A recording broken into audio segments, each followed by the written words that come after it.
Man qala inna Muhammadan qad mata, siapa yang mengatakan Muhammad mati akan aku pancung kepalanya, kata Umar. Siapa yang berani mengatakan Muhammad mati akan aku pancung kepalanya, kata Umar. Apa yang kita lakukan untuk agamanya ini? Apa yang sudah kita buat? Orang-orang kaya, tolonglah agama Allah ini. Kalian dirikan MDA, tolong fakir miskin.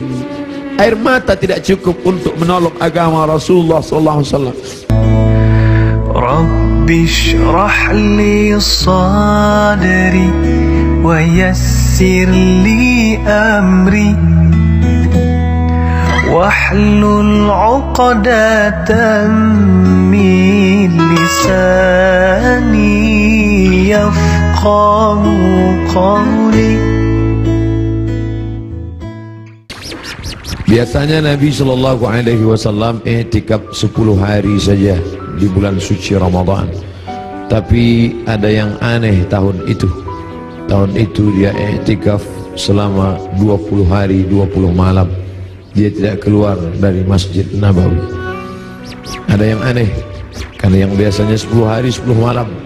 Kalau kita salat di Masjid Nabawi tepat di mihrab, maka di samping mihrab sebelah kiri ada satu tiang bernama Ustuwanatus Sarir. Sampai hari ini masih tertulis Ustuwanatus Sarir. Ustuwana artinya tiang, Sarir tempat tidur, karena di bawah tiang itu diletakkan tempat tidur Nabi Muhammad sallallahu alaihi wasallam. Disitulah Nabi i'tikaf. Di samping Ustuwanatus Sarir ada namanya Ustuwanatul Haris, tiang Haris artinya penjaga. Disitulah tegaknya penjaga Nabi, yaitu Sayyidina Ali ibni Abi Talib radhiyallahu anhu. Di Ustuwanatus Sarir itulah sahabat melihat ketika Nabi terjaga dari tidurnya, bangkit dari berbaringnya, nampak berbekas di pundaknya, yaitu bekas anyaman pelepah korma yang dijadikan sebagai alasnya. Lalu sahabat ingin membelikannya kasur yang empuk, firash, permadani yang lembut, tapi Nabi mengatakan itu tak layak bagiku. Biarlah aku berada di atas anyaman pelepah korma ini saja, berbekas di pundak kulit yang lembut. Baginda Muhammad sallallahu alaihi wasallam. Betapa malunya kita yang melekatkan tubuh ini di atas kain yang lembut. Di bawah kain lembut itu ada kasur yang tebal. Di bawah kasur yang tebal itu ada lagi alas yang tinggi. Lalu kemudian kita meminta kepada Allah, wa adkhilnal jannata ma'al abrar, masukkan kami ke dalam surga bersama orang-orang baik, bersama Nabi Muhammad sallallahu alaihi wasallam. Sementara dia berbekas pundaknya karena beralaskan alas yang keras, pelepah korma yang dianyam yang menjadi alas pundaknya yang lembut. Begitulah kehidupan dia. 20 hari 20 malam dia beriktikaf, tidak keluar sama sekali dari Masjid Nabawi.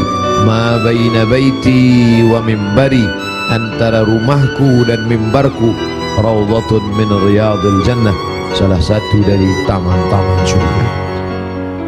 Selesai bulan Ramadan, masuk bulan Syawal.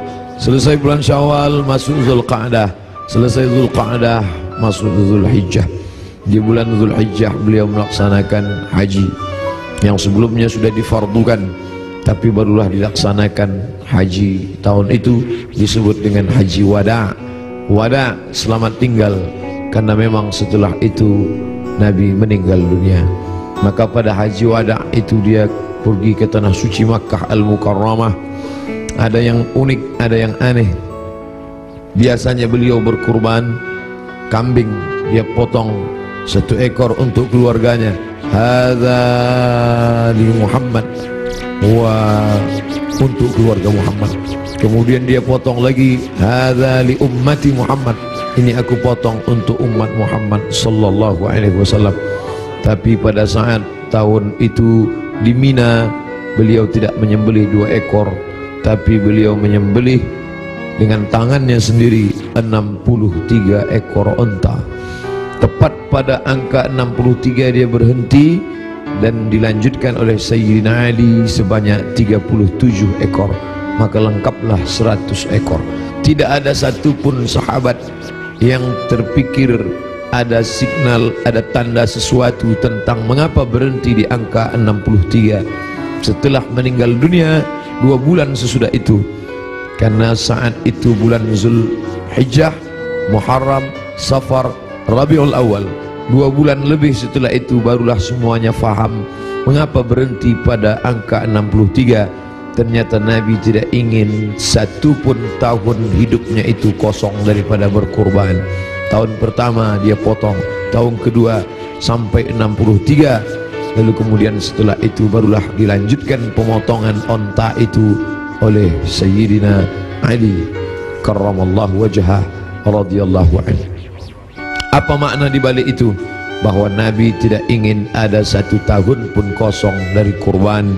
Nabi ingin ada penyembelihan kurban di setiap umur, di setiap usia, di setiap waktu yang dilewati ada penyembelihan kurban. Lagi-lagi ada yang aneh, tidak seperti sebelumnya.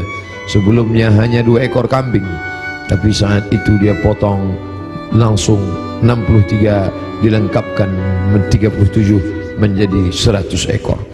Lalu kemudian sallallahu alaihi wasallam kembali ke kota Al-Madinah Al-Munawwarah, masuk bulan Muharram, masuk bulan Safar, masuk bulan Rabiul Awal. Lalu kemudian beberapa hari menjelang meninggal, Nabi berziarah ke makam Baqi yang ada di samping Masjid Nabawi sebelah kiri menghadap ke arah kiblat. Pulang dari Baqi, beliau merasakan sakit kepala yang amat sangat keras. Itu dia adukan kepada Sayyidatuna Aisyah Ummul Mukminin radhiyallahu anha. Beliau juga mengadukan bagaimana masih terasa sakit, sisa-sisa tertelan racun yang diberikan seorang perempuan Yahudi dulu beberapa tahun yang lalu, 3 tahun yang lalu, tepatnya di tahun ke-7 ketika orang Khaybar mengundang dia di perkampungan Yahudi Khaybar. Di Madinah ada Yahudi Bani Nadir, ada Yahudi Bani Quraidah, ada Yahudi Bani Qainuqa, ada Yahudi Khaybar. Lalu mereka mengundang Nabi ke Khaybar. Mereka tanya, makanan apa yang paling disukai Nabi? Nabi menjawab, makanan yang paling disukai Nabi adalah kaki kambing bagian depan. Lalu mereka sajikan kaki kambing bagian depan itu, karena itu makanan kesukaan Nabi.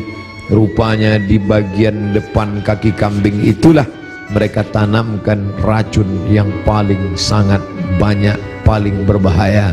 Sahabat Nabi yang mengunyah daging kambing itu langsung meninggal di tempat. Nabi SAW sepakat semua ahli sirah bahwa Nabi memasukkan daging kambing itu ke mulutnya, tapi mereka ikhtilaf tentang menelan. Maka segera Jibril alaihissalam memberitahu bahwa ada racun. Nabi memuntahkannya keluar, tapi ada beberapa tetes air liur masuk ke dalam. Kenapa itu terjadi? Bukankah Allah menjaganya? Bukankah malaikat mendapatkan wahyu, mendapatkan ilham, mendapatkan pesan untuk menjaga Nabi? Kenapa bisa terjadi? Hikmah di balik itu menurut ahli sirah, Allah ingin menyempurnakan nikmat kepada Nabi Muhammad sallallahu alaihi wasallam, bukan hanya sebagai nikmat penutup para nabi dan rasul, tapi juga nikmat sebagai mati sebagai seorang syahid.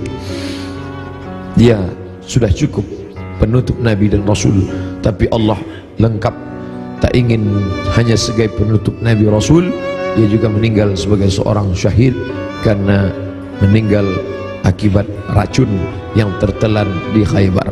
Aku masih merasakan sisa-sisa racun itu, wahai Aisyah. Lalu kemudian Nabi SAW sempat mengalami kehilangan kesadaran.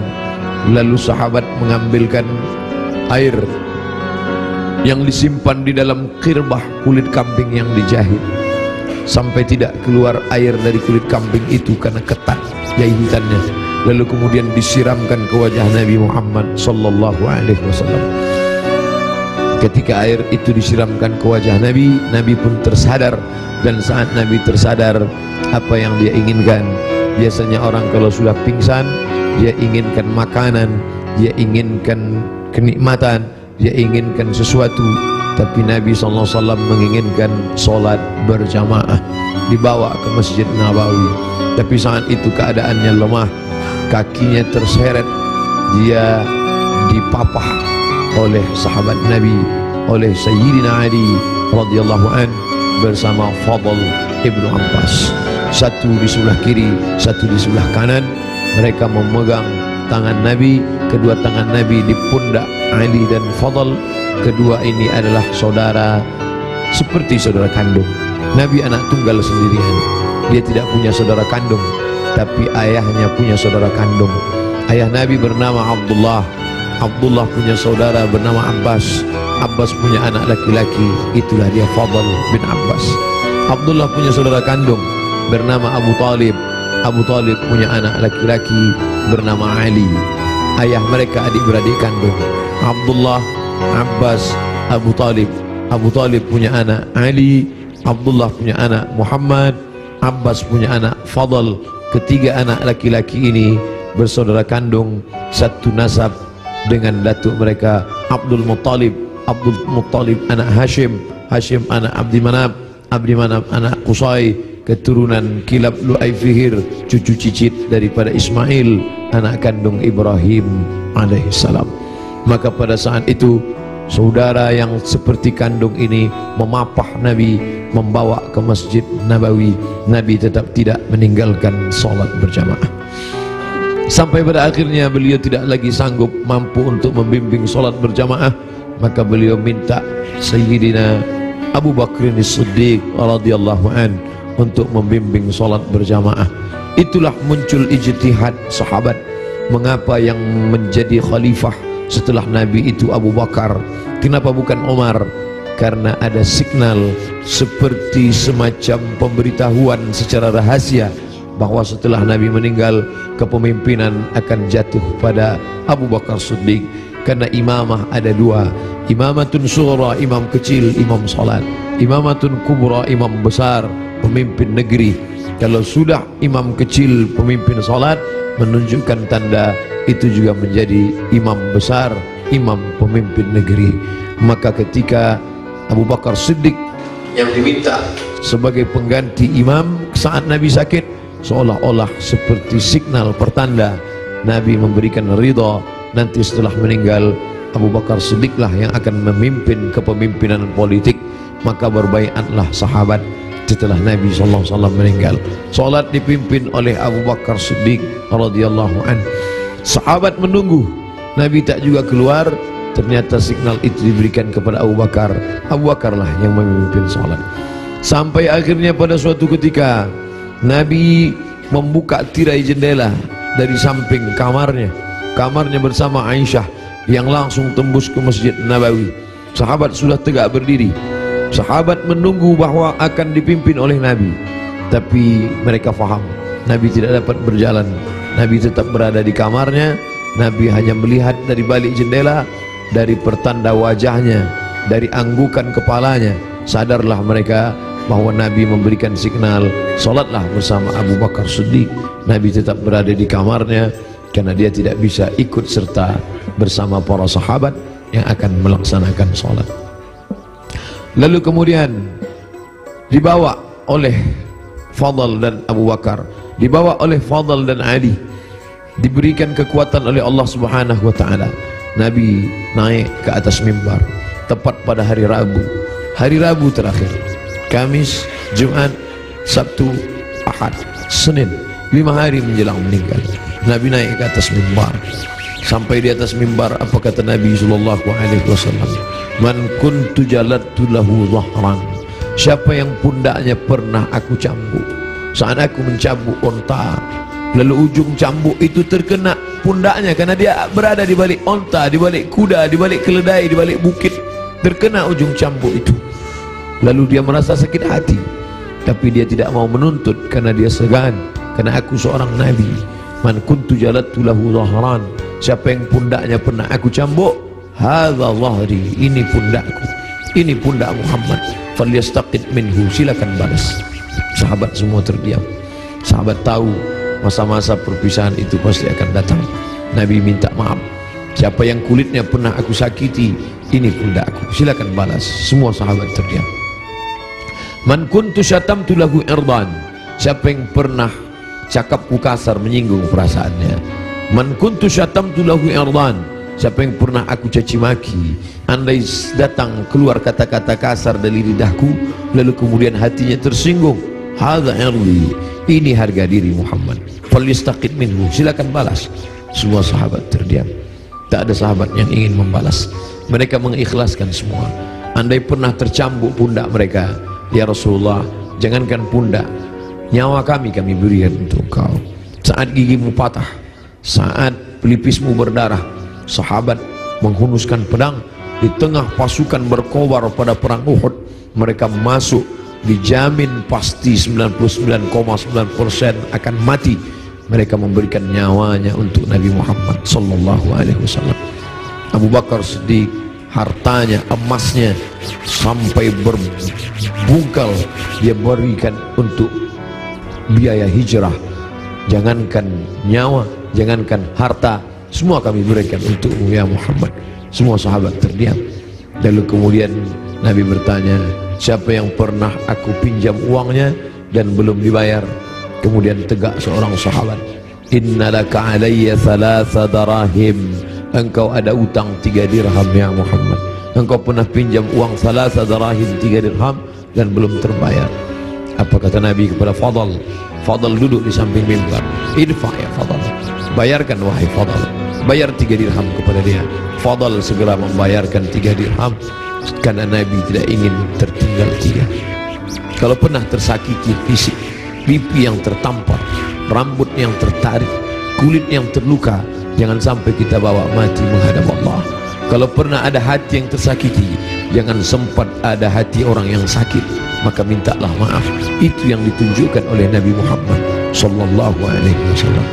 Lalu kemudian hutang piutang, walaupun mati syahid, orang mati syahid tidak akan merasakan sakaratul maut. Orang yang mati syahid tidak akan merasakan azab kubur.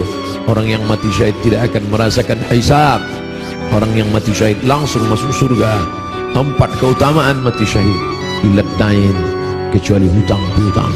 Nabi Sayyidul Anbiya wal Mursalin pun tidak ingin ada hutang piutang, maka dia minta kepada Fadl, idfa ya Fadl, bayar wahai Fadl. Fadl membayar. Tapi sahabat sudah merasa tidak enak hati. Mereka sudah tahu detik-detik perpisahan itu tak akan lama lagi. Tanda-tanda itu sudah mereka rasakan sejak dari Ramadan, sejak dari haji, sejak dari Zulqa'dah, sejak dari Zulhijjah, sampai Muharram, sampai Safar, sampai ketika beliau berziarah. Tiba-tiba beliau pergi berziarah bersama para sahabat ke Bukit Uhud. Di bawah Bukit Uhud beliau ucapkan salam kepada syuhada Uhud. Assalamualaikum ya ahlad diyar minal mu'minin wa inna insyaallah bikum lahiqun. Insyaallah kami akan menyusul kamu wahai syuhada Uhud. Nas'alullah lana wa lakumul afiyah. Sahabat mengerti, nampaknya seperti ucapan perpisahan, seakan-akan ucapan wada. Nabi akan meninggalkan mereka tak lama lagi. Lalu kemudian sampailah mereka melihat sakitnya Nabi. Akhirnya dia terbaring dan dia memilih kamar bersama Aisyah, karena kamar itulah yang paling dekat dengan mihrabnya, hanya lebih kurang 22 meter saja. Di sini mihrabnya, di samping mihrab mimbarnya, di samping kiri menghadap ke kiblat, disitulah kamarnya. Antara jarak yang begitu dekat. Biasanya Bilal mengetuk pintu karena Nabi salat qabliyah di kamar. Nabi tidak salat qabliyah di dalam masjid, Nabi salat qabliyah di kamar. Bilal biasanya mengetuk pintu, bertanya, sudah bolehkah iqamat wahai Rasulullah? Kalau Rasulullah mengatakan aqimis salah, iqamatlah Bilal. Barulah Bilal berani, Allahu Akbar, Allahu Akbar, asyhadu an la ilaha illallah, asyhadu anna Muhammadar Rasulullah, hayya 'alas salah, hayya 'alal falah, qad qamatis salah, qad qamatis salah, Allahu Akbar, Allahu Akbar, la ilaha illallah. Tapi hari itu tidak ada signal dari Nabi, karena Nabi berada di kamar. Dipapah pun tak juga sanggup berdiri. Sampai akhirnya datanglah Sayyidatuna Fatimah masuk ke dalam kamar Nabi sallallahu alaihi wasallam. Nabi membisikkan sesuatu ke telinga Fatimah. Fatimah tersenyum. Nabi membisikkan sesuatu ke telinga Fatimah. Fatimah bersedih. Kelihatan dari raut wajah Fatimah ada sesuatu yang tidak menyenangkan. Nabi berbisik sesuatu ke telinga Fatimah. Fatimah tersenyum. Di saat yang sama terlihat wajahnya seperti gembira mendengar sesuatu. Setelah itu berlalu, lalu Aisyah bertanya kepada Fatimah, apa yang dibisikkannya wahai Fatimah? Kata Fatimah, tak lama lagi masanya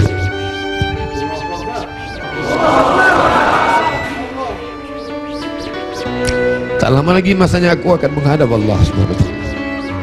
Inilah masa-masa terakhir aku akan bersama dengan kalian. Kenapa Fatimah tersenyum? Karena Nabi berbisik, engkau adalah orang pertama yang akan menyusuli di antara keluarga. Engkau adalah orang pertama yang akan bersama dengan engkau. Engkau adalah orang pertama yang akan menyusul aku dari keluarga aku. Ucapan Nabi itu benar. Tidak ada yang lebih daripada itu. Bahwa setelah Nabi SAW meninggal 6 bulan lamanya, tak lama, hanya 6 bulan saja setelah itu, Sayyidatuna Fatimah menyusul Nabi Muhammad SAW. Anaknya dikatakan Nabi, Innal Hasan wal Husain Sayyida Syababi Ahlil Jannah.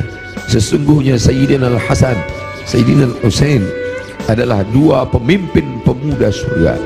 Pemuda-pemuda yang salat subuh ini, pemuda-pemuda ahli surga ini akan dipimpin oleh Sayyidina Al-Hasan, Sayyidina Al-Husain.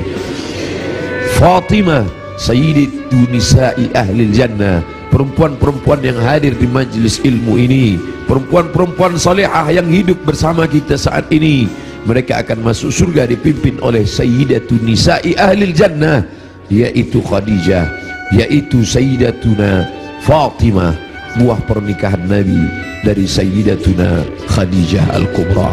Itu yang membuat Fatimah tersenyum. Bagaimana rasanya ketika kebahagiaan bersatu dengan kesedihan? Satu sisi merasa bersedih karena akan berpisah dengan Nabi, tapi ternyata perpisahan itu tidak lama Fatimah. Perpisahan itu tidak lama Fatimah, hanya sekedar 6 bulan saja. Setelah itu engkau akan menyusul. Engkau akan menyusul. Allahumma salli ala Sayyidina Muhammad. Allahumma salli ala Sayyidina Muhammad. 14 abad yang lalu kisah itu terjadi, tapi seakan-akan kita bersama dalam ruangan itu, bersama Aisyah, bersama Fatimah. Mudah-mudahan kesusahan kita ini akan membuat kita dekat dengan Nabi SAW. Tidak ada yang bisa menguatkan jiwa kita selain daripada takbir Allahu Akbar. Jangan biarkan jiwa ini larut bersama kesedihan. Tidak layak untuk sedih, karena orang-orang beriman dia mesti kuat. Allah bersama dia, Rasulullah SAW selalu bersama dia. Kita tetap berselawat, kita tetap agungkan Allah. Mengapa kita mesti rapuh? Mengapa kita mesti bersedih? Orang beriman itu, ala inna awliya Allah, ketahuilah wali-wali Allah, orang-orang yang menolong agama Allah, la khaufun alaihim walahum yahzanun. Tak ada takut dalam hati mereka, tak ada takut dalam jiwa mereka. Walahum yahzanun, mereka tidak bersedih hati. Yang tidak boleh hanya memukul-mukul pipi, menarik-narik kantong, menarik-narik rambut, menyobek-nyobek baju. Laisa minna man darabal khudud wa syaqal juyub.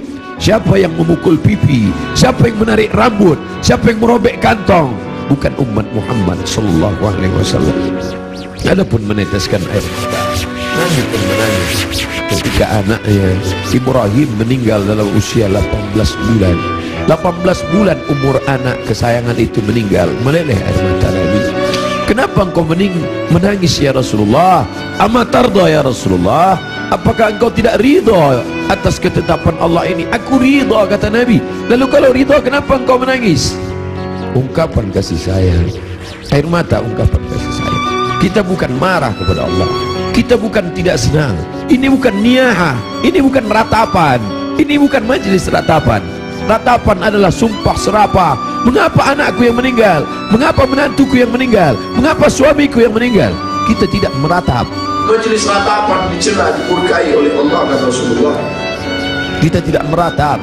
Ini air mata kesedihan, ini air mata kasih sayang. Selama mulut tidak menyumpah serapah, Da'hunna, kata Nabi. Ketika ada beberapa perempuan yang menangis bersama Nabi berjalan, Sayyidina Umar radhiyallahu anhu. Lalu apa kata Umar? Da'hunna, biarkan mereka menangis. Ungkapan kasih sayang. Selama tangan tidak memukul pipi, selama tangan tidak menarik rambut, selama mulut tidak berkata sumpah serapah, maka biarkan.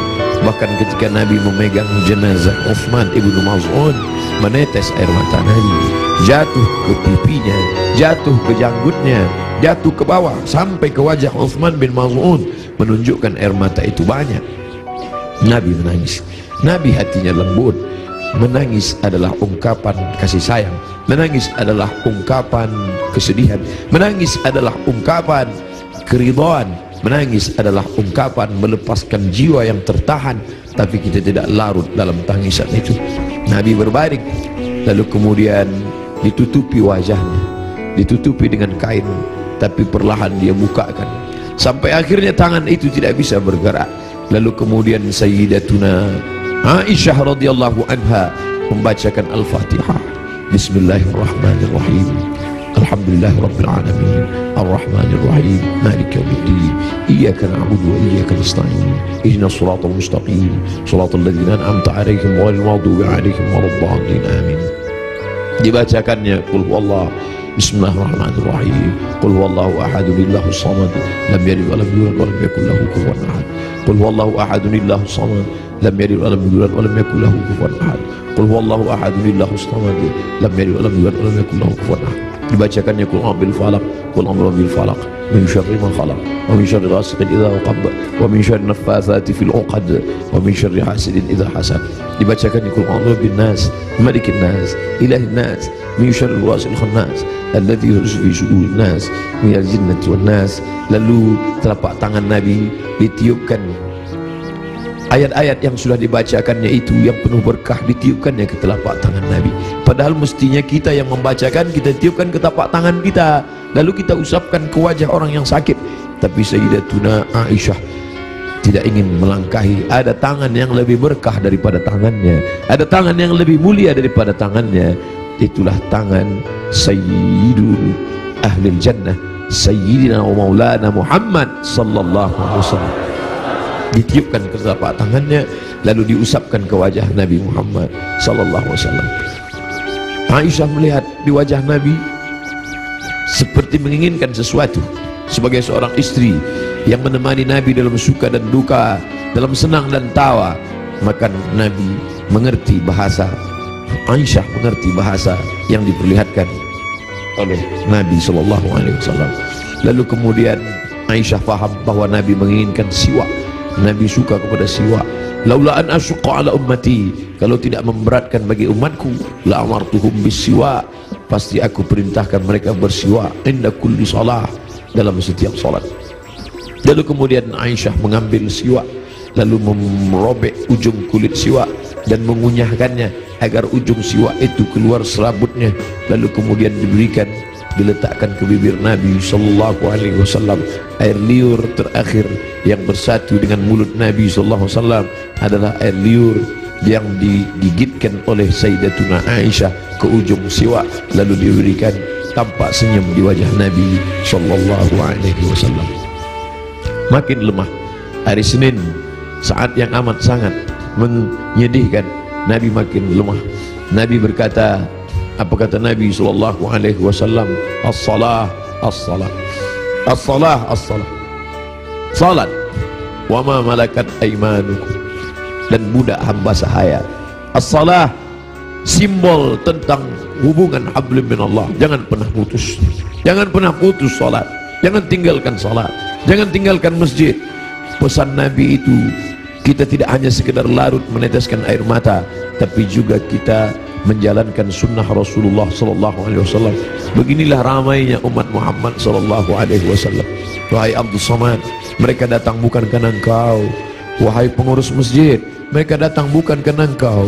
Mereka datang karena ingin melaksanakan pesan terakhir Nabi, as-salah, as-salah, as-salah, salat. Wa ma malakat aymanukum, hamba sahaya, orang yang paling lemah, rendah levelnya, budak hamba sahaya.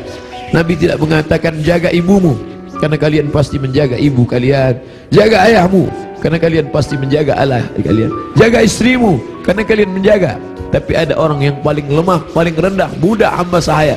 Jangan kalian sia-siakan, jangan kalian hardik, jangan kalian susahkan mereka, jangan kalian buat mereka seperti kuli, jangan buat mereka.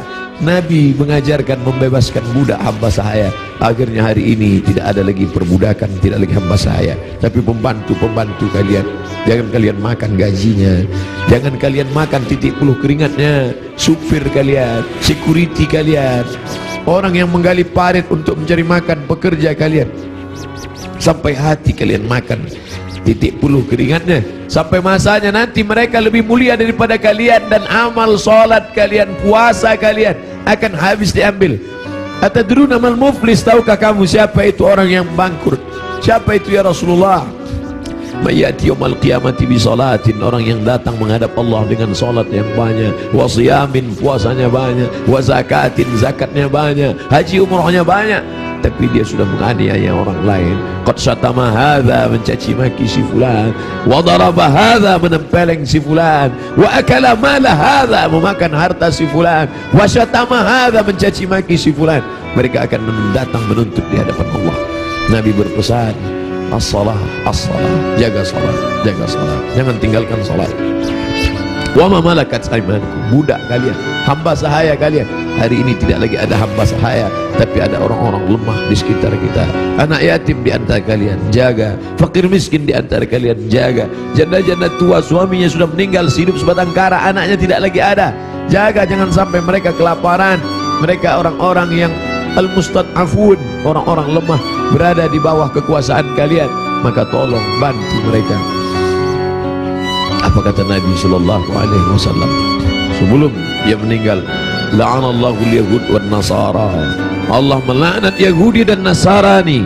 Kenapa? Ittakhadhu qubur anbiya'ihim masajid, mereka menjadikan kubur nabi-nabi dan orang soleh di antara mereka, mereka robah menjadi masjid, mereka robah menjadi tempat ibadah. Nabi melarang. La'anallahu al-yahud wan nasara, Allah melaknat Yahudi dan Nasrani.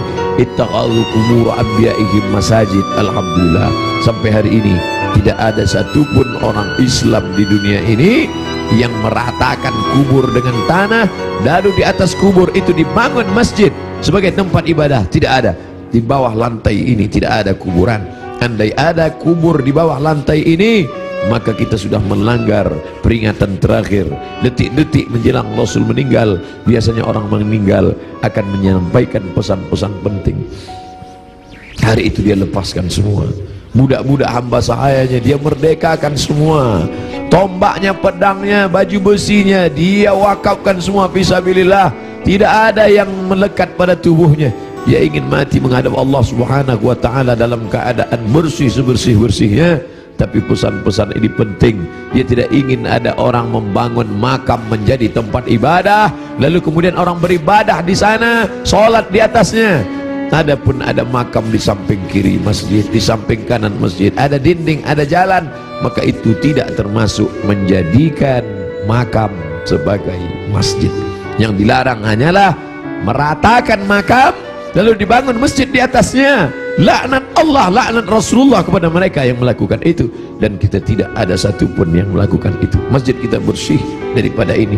Sampai akhirnya saat petang hari Nabi mulai mengatakan, apa kata Nabi sallallahu alaihi wasallam? Ma'an nabiyyin was-siddiqin was-syuhada was-salihin wa hasuna ulaika rafiqa. Ma'an nabiyyin, akan bersama dengan para nabi, Adam, Idris, Nuh, Hud, Saleh, Ilyas, Ilyasa, Zakaria, Musa, Yahya, Ayub, Sulaiman, Zulkifli. Mereka sudah lama menantikan saat Isra Mi'raj, bertemu di langit pertama, bertemu di langit kedua, bertemu di langit ketiga. Bahkan wa antal imam, engkau yang menjadi imamnya saat salat di Masjidil Aqsa. Tapi ini pertemuan bukan antara hidup dengan mati, tapi pertemuan antara orang yang sudah meninggalkan kehidupan. Ma'an nabiyyin, akan bersama dengan para nabi, wasiddiqin, akan bersama dengan para siddiqin, orang-orang yang benar, wasyuhada, akan bersama dengan orang yang mati syahid, wassalihin akan bersama dengan orang-orang yang soleh, wa hasuna ulaika rafiqa, mereka itulah sebaik-baik teman. Kalian sahabat-sahabat, kalian adalah orang-orang baik, tapi aku akan bertemu dengan orang yang lebih baik. Siapa dia?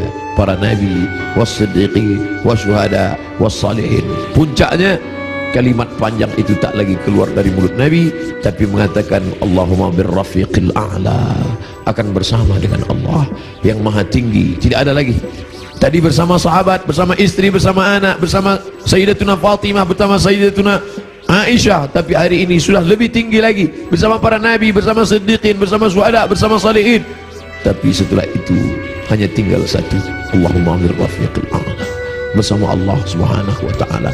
Nampak perlahan roh itu keluar dari jasad Nabi SAW di kamar yang agung dan mulia, di tempat yang mulia. Antara kamar itu dan mimbar, ma baina baiti wa mimbari raudhatun min riyadil jannah. Meninggallah Nabi Muhammad SAW. Inna lillahi wa inna ilaihi raji'un. Sampai berita itu kepada sahabat, ada sahabat yang tak tahan, maka tersedak sampai ke kerongkongan. Tapi berita itu sampai kepada Sayyidina Umar bin Khattab. Umar orang yang amat sangat hebat. Sebelum Umar masuk Islam, tidak ada orang yang berani membaca Al-Quran dengan suara keras, semuanya bersembunyi. Tapi begitu Umar masuk Islam, orang berani. Begitu juga respon kepada Umar. Begitu sampai berita kepada Umar, wahai Umar, Nabi Muhammad SAW sudah meninggal, wahai Umar. Umar mencabut pedangnya. Man qala inna Muhammadan qad mata, siapa yang mengatakan Muhammad mati akan aku pancung kepalanya, kata Umar. Siapa yang berani mengatakan Muhammad mati akan aku pancung kepalanya, kata Umar. Saat itu datang Abu Bakar Siddiq.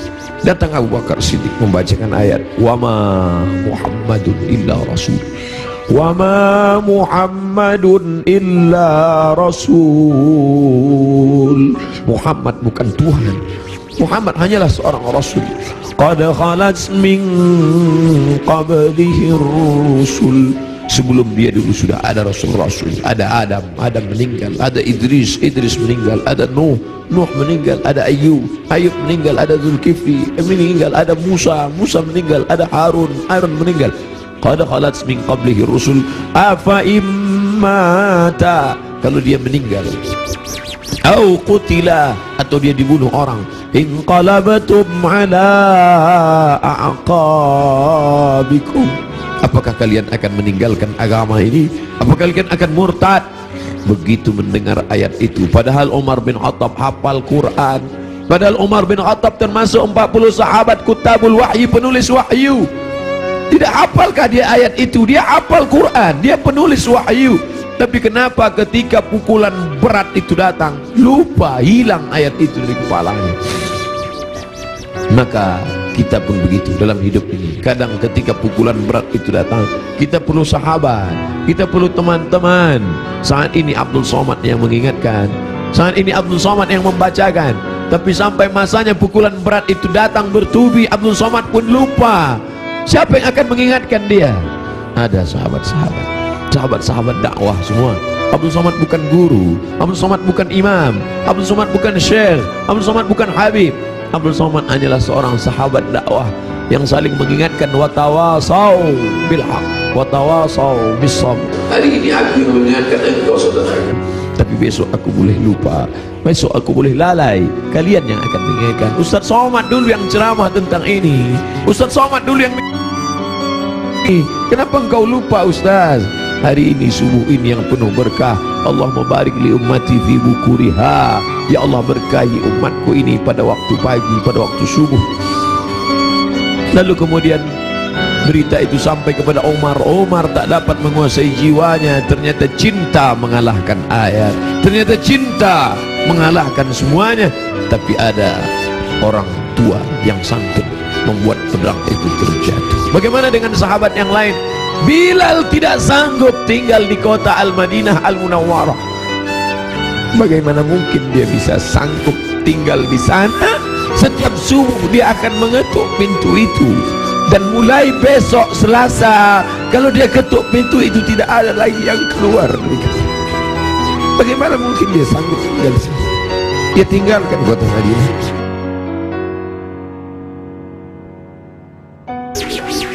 Bilal tak sanggup memandangkan azan. Bilal pergi ke negeri Syam.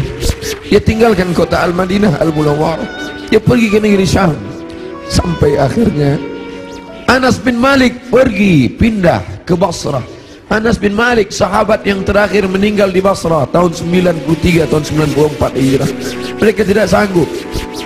Mereka tidak sanggup tinggal di sana. Sebagian sahabat menetap karena kekuatan iman, kekuatan cinta. Tapi sebagian sahabat juga harus menghindar jauh karena kerinduan yang begitu mendalam. Sampai akhirnya Bilal tetap menetap di sana. Sampai akhirnya Umar merasa perlulah Bilal kembali sekali-sekali. Datanglah Bilal ke kota Al-Madinah Al-Munawwarah. Aku tidak sanggup, kata Bilal. Bagaimana aku akan mengumandangkan azan di sana? Yang biasanya kalau aku mengumandangkan azan, setelah itu aku iqamah. Kalau aku iqamah ada yang keluar dari kamar itu. Nanti kalau aku iqamah tidak ada yang keluar dari sana. Tidak sanggup aku. Sampai akhirnya datang Sayyidina Al-Hasan, Sayyidina Al-Husain. Bilal tidak sanggup menolak. Ini yang meminta adalah cucu Nabi Muhammad sallallahu alaihi wasallam. Datanglah Bilal. Datanglah Bilal ke kota Al-Madinah. Kami tahu cintamu kepada Nabi luar biasa.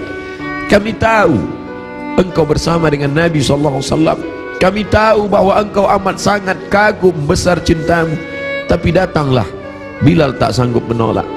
Yang akan dia temui ini bukan orang biasa, tapi cucu yang mengalir darahnya dalam darah mereka. Maka dia datang. Hari itu Bilal datang ke kota Al-Madinah. Bilal mengumandangkan azan subuh. Terdengar suara Bilal, Allahu Akbar, Allahu Akbar. Sahabat mendengar suara yang tak pernah mereka dengar. Itu suara orang yang dulu ketika azan berkumandang pasti Nabi akan keluar. Kalau begitu Nabi hidup lagi, kata mereka. Itu dulu suara, dulu sudah lama kami tak mendengar suara itu. Berarti dia sekarang sedang berada di Madinah. Berarti dia sedang datang sekarang. Kami ingin mendengarnya. Kami ingin ramai sahabat Nabi datang berbondong-bondong.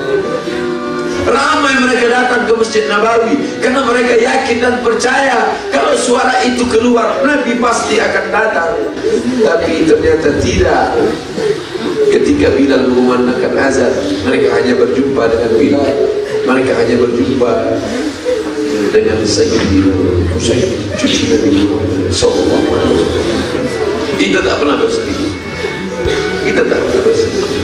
Kita hanya mengucapkan setiap hari Assalamu alayka ayyuhan nabiyyu wa rahmatullahi wa barakatuh.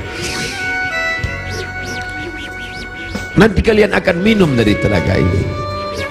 Nabi naik ke atas mimbar. Aku lihat ada telaga, kata Nabi. Ada telaga Haud dan kalian akan minum di sini. Siapa yang minum dari sana ya Rasulullah? Ikhwani, ikhwani, saudaraku akan minum dari sana. Kamikah itu ya Rasulullah? Enggak. Antum ashabi, kalian sahabatku. Kalian sahabatku. Kalian sahabatku. Yang akan minum nanti di sini ikhwani. Siapa itu ya Rasulullah? Amanu bi wa lam yarawni. Mereka beriman kepadaku padahal tak pernah melihat aku. Mudah-mudahan kita termasuk di sana. Aku bukan orang Arab, aku tidak Quraisy, aku tidak pernah bersamanya, tapi aku berharap, kita semua berharap 14 abad jarak kita dengan dia, 1439 tahun yang lalu jarak kita dengan dia. Dia sudah memikirkan kita, patah giginya, berdarah pelipisnya, berdarah kakinya. Sahabat berkata, engkau punya doa mustajab ya Rasulullah, engkau punya doa makbul ya Rasulullah. Kau doa sekali saja rata mereka dengan tanah, kau doa sekali saja mati mereka ya Rasulullah. Mintakan doa itu ya Rasulullah. Allahumma salli ala Sayyidina Muhammad. Sekali saja engkau berdoa ya Rasulullah, akan mati mereka semua. Kata Rasulullah, tidak, doa itu aku simpan. Untuk siapa? Untuk kalian nanti di padang mahsyar. Aku simpan doa itu syafaatan li ummati. Dia pikirkan kita 14 abad yang lalu. Apa yang kita lakukan untuk agamanya ini? Apa yang sudah kita buat? Orang-orang kaya, tolonglah agama Allah ini. Kalian dirikan MDA, tolong fakir miskin. Air mata tidak cukup untuk menolong agama Rasulullah SAW. Pemimpin-pemimpin, raja-raja, sultan-sultan, kalian semua akan mati menghadap Allah. Satu-satunya syafaat hanyalah syafaat Rasulullah SAW. Subuh ini, bapak-bapak dari kepolisian, bapak-bapak dari TNI, hadirin hadirat sekalian, kita semua insya Allah mendapat syafaat Nabi Muhammad SAW. Cinta kita mendalam. Abdul Somad, kau bukan siapa-siapa. Mereka mendengar kau bicara karena yang keluar dari mulutmu itu hanyalah sabda Rasulullah SAW. Kau hanya meminjam kemuliaannya. 0,001% yang dipinjamkannya ke mulutmu. Kau hanya cerita tentang dia. Mereka sayang kepadamu karena dia. Allahumma salli ala Sayyidina Muhammad. Kami cinta kepada Allah, kata Yahudi. Kami cinta kepada Allah, kata Nasrani. Kami cinta kepada Allah. Qul, katakan, in kuntum tuhibbunallah, kalau memang betul kalian cinta kepada Allah, fattabi'uni, ikuti aku. Tidak ada yang diterima di akhirat kecuali orang yang mengikuti Muhammad. Asyhadu an la ilaha illallah wa asyhadu anna Muhammadan Rasulullah. Kerinduan kita kepada dia. Mereka dulu mencium wajahnya, mereka dulu mencium tapak tangannya. Apa kata Anas bin Malik, orang yang paling beruntung itu? Khadimtun Nabi 10 sinin, aku melayani dia 10 tahun lamanya. Sendalnya aku bawakan, air wuduknya aku siapkan, aku berjalan di belakangnya, aku cium tapak tangannya, lebih halus dari sutra, lebih harum, atyabu min rihil miski, lebih harum dari semerbak kasturi. Kami tidak seberuntung engkau Anas bin Malik, tapi kami ingin ikut bersamanya dan kami ingin minum di telaga itu bersama Rasulullah sallallahu alaihi wasallam. Siapa yang minum di telaga ini la yadma'u fiha abadan, tidak akan haus untuk selamanya. Selamatkan anak-anak cucu kami ya Allah, jangan sampai beralih akidah kepada yang lain. Kerinduan kita kepadanya hanya dapat kita lakukan dengan 1, dengan 2, dengan 3. Tolong agamanya, tolong agamanya, dan kita perbanyak selawat. Asal datang rindu dalam hati selawat. Allahumma salli ala Sayyidina Muhammad wa ala ali Sayyidina Muhammad. Tapi dia juga masih punya keturunan-keturunan. Ada keturunan-keturunan itu tetap terjaga. Para habaib kita, Habib Omar bin Hafiz, para ahli bait yang ahlus sunnah wal jamaah, ahli bait yang mencintai Omar tapi juga mencintai Ali, ahli bait yang mengagungkan Ali tapi juga tidak mencaci maki Abu Bakar, Omar, Uthman. Karena ada juga yang mencaci maki Abu Bakar, Omar, Uthman. Ikutlah ahli bait, ikutlah keturunan Rasulullah sallallahu alaihi wasallam yang tidak membeda-bedakan antara sahabat. Mereka tetap berkata Abu Bakar Siddiq radhiyallahu an, Umar ibn Khattab radhiyallahu an. Para habaib, Habib Ahmad Al-Kaf, Habib Jindan, Habib Zaid ibn Sumaid, para habaib yang tak mungkin saya sebutkan satu persatu. An asila ila qarabati Rasulillah sallallahu alaihi wasallam, menyambung hubungan dengan para habaib keturunan Rasulullah. Ahabbu ilayya, lebih aku cintai min an asila ila qarabati, daripada menyambung hubungan dengan kerabatku sendiri. Motivasi itulah yang membuat al-fakir yang hina datang menjumpai Habib Rizik Syihab, mencium tangannya, memeluknya, karena dia salah satu dari bagian keturunan Rasulullah sallallahu alaihi wasallam yang berpegang teguh kepada ahlus sunnah wal jamaah. Kita muliakan mereka bukan hanya sekedar darahnya mengalir dalam darah mereka, darah Nabi ada dalam darah mereka, tapi juga karena mereka memperjuangkan syariat datuk mereka. Kita ikut bersama mereka. Yang kita inginkan adalah kita semua bersama, anak, istri, keturunan, cucu, cicit, sahabat, kerabat, jamaah, bersama dengan Nabi Muhammad sallallahu alaihi wasallam. على هذه النية وكل نية صالحة. الفاتحة. أعوذ بالله من الشيطان الرجيم بسم الله الرحمن الرحيم الحمد لله رب العالمين الرحمن الرحيم مالك يوم الدين إياك نعبد وإياك نستعين اهدنا الصراط المستقيم صراط الذين أنعمت عليهم غير المغضوب عليهم ولا الضالين آمين. الحمد لله رب العالمين والصلاة والسلام على أشرف الأنبياء والمرسلين سيدنا ومولانا محمد وعلى آله وصحبه أجمعين. اللهم ارزقنا رزقا حلالا طيبا مباركا فيه. Berikan kami rezeki yang halal yang penuh berkah supaya bisa kami berkunjung ke Baitullah. Rabbana ighfir lana dzunubana, ampunkan dosa kami ya Allah. Wali walidina, ayah kami ya Allah. Melepuh kulitnya mencarikan rezeki yang halal untuk biaya sekolah kami, untuk makan kami. Dia jaga makanan kami agar supaya kami tidak makan riba, makan haram. Wali ummahatina, ampunkan ibu kami ya Allah. Berapa kali dia tidak tahajud malam karena tangis kami sampai menjelang azan subuh. Berapa kali dia tidak sholat duha padahal dia sudah pakai mukena, tapi kami kencing air najis kami di pakaiannya ya Allah. Berapa kali dia diusir orang dari keramaian, di majelis akad nikah, di majelis akikah, di majelis walimah. Tajam mata orang melihat matanya karena kami menangis berteriak di depan orang banyak. Malu dia gara-gara kami ya. Andai dia masih hidup bersama kami, dapat kami belikan makanan yang dia suka, dapat kami cium tangannya, dapat kami peluk dia. Tapi sebagiannya sudah kembali menghadap engkau, tak ada yang dapat kami ucapkan Allahumma ighfir laha, ampunkan dosanya, warhamha, warhamha, warhamha, curahkan rahmat kasih sayangmu padanya, wa akrim nuzulaha, muliakan dia, waj'alil jannata mathwaha, jadikan surga sebagai tempat tinggalnya ya Allah. Allahumma ja'al qabraha radatan min riyadil jinan, jadikan kuburnya salah satu dari taman surgamu ya Allah. Wala taj'al qabraha hufratan min hufarin niran, jangan jadikan kuburnya salah satu dari lubang neraka ya Allah. Rabbana hablana minas salihin, jadikan anak-anak kami anak-anak yang saleh dan salihah ya Allah.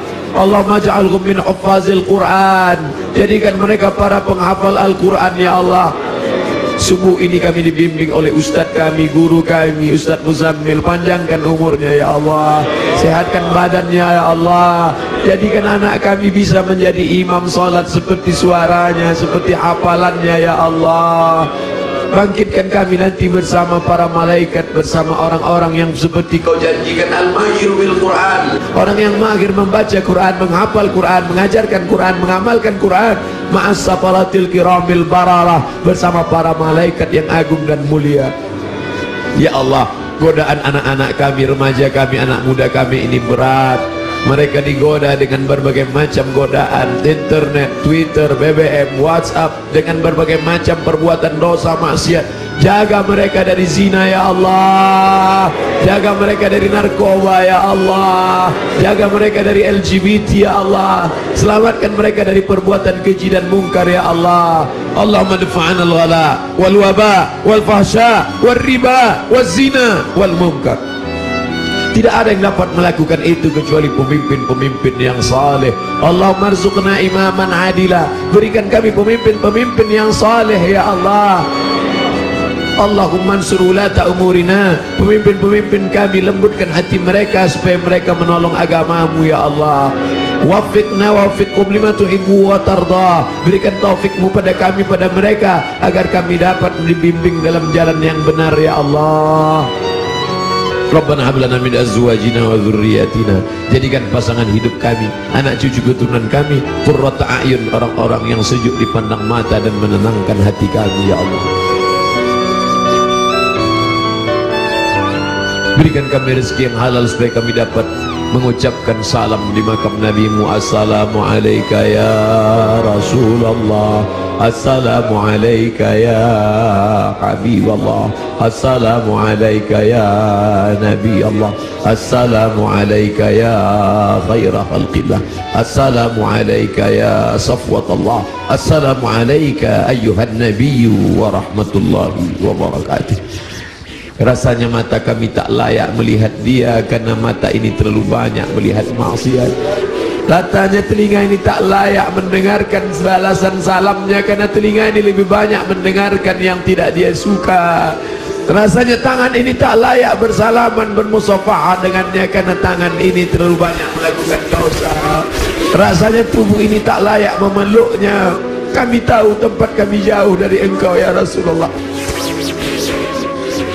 Kami tahu bahwa kami tak layak dekat engkau ya Rasulullah, tapi kami tetap rindu kepada engkau. Yang kami bawa hanya satu, cinta kami padamu. Allahumma salli ala Sayyidina Muhammad. Engkau janjikan lewat sabdamu bahwa orang yang paling dekat dengan engkau, orang yang paling banyak bersalawat. Itulah yang dapat kami pegang sampai hari ini. Allahumma salli ala Sayyidina Muhammad. Kami tidak kaya. Andai kami kaya, tentu dapat kami bangun masjid yang besar. Andai kami kaya, dapat kami sekolahkan anak yatim. Andai kami kaya, tentu kami akan dapat membangunkan rumah panti jompo karena cinta kami padamu. Tapi kami juga dalam keadaan susah ya Rasulullah.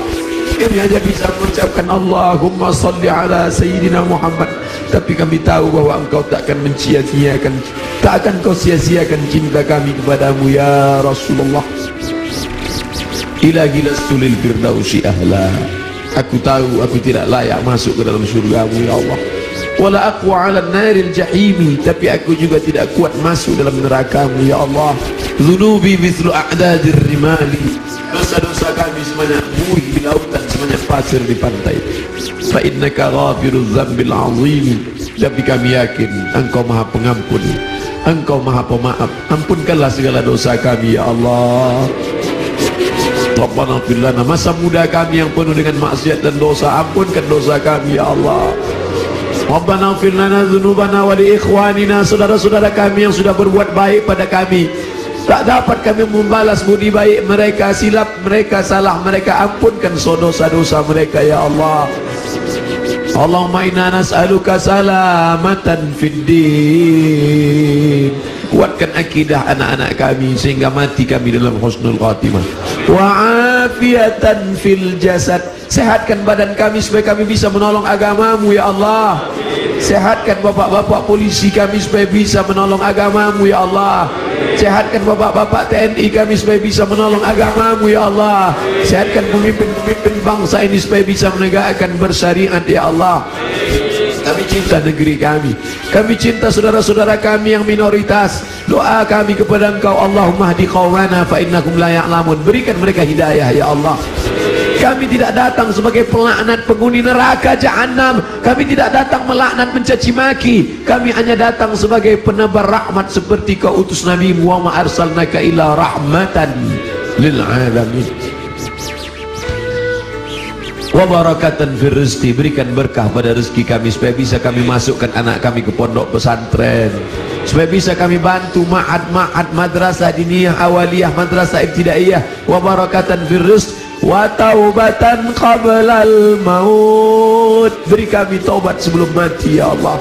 Wa rahmatan indal maut, curahkan rahmatmu ketika kami nanti mati ya Allah. Wa maghfiratan ba'dal maut, berikan kami ampunan sesudah mati.